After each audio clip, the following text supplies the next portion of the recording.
కథ వినండికి స్వాగతం. మనం ఈరోజు ఉడత ఉల్లాసం అన్న కథను విందాం. అనగనగా ఒక చిట్టడవి. ఒకరోజు బుజ్జి ఉడత నివసించే చెట్టు కింద జిత్తులు మారి నక్క నిద్రపోతూ ఉంది.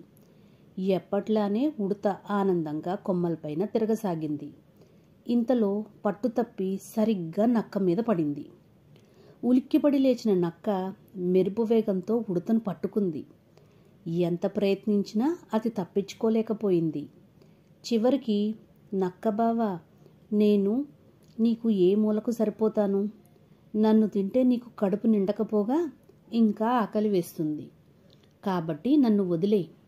ఏదో పొరపాటున పట్టుతప్పి నీ మీద పడ్డాను అంది ఉడత. దాని మాటలు నక్కకు నచ్చాయి. పైగా ఉడతను తినే ఉద్దేశం దానికి లేకపోవడంతో, నిన్ను చంపనులే, కానీ నాకు సందేహం ఉంది, నువ్వే తీర్చాలి అంది.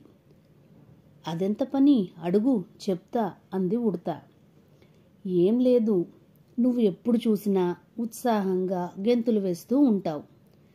నీలా ఉండాలని ఎంత ప్రయత్నించినా నా వల్ల కావడం లేదు. అందుకే అప్పుడప్పుడు నిన్ను చూస్తే నాకు అసూయ, ఈర్ష్య కలుగుతుంది. అసలు ఇంతకు నీ ఆరోగ్య ఆనంద రహస్యమేమిటో చెప్పవా? అడిగింది నక్క. ఓ అదా, ఏం లేదు నక్కబావా. ఇతరులతో నన్ను నేను అస్సలు పోల్చుకోను. వాళ్ళని చూసి ఈర్ష్యపడను. నేనేంటో నా పనేంటో అంతవరకే చూసుకుంటాను. ఉన్ననాడు పొంగిపోను, లేనినాడు కుంగిపోను. ఉన్నంతలో తృప్తి పడతాను. ముఖ్యంగా నాకు నీలా జిత్తులు మారితనం లేదు అని చెప్పి రెప్పపాటులో చెట్టెక్కి మాయమైంది ఉడత.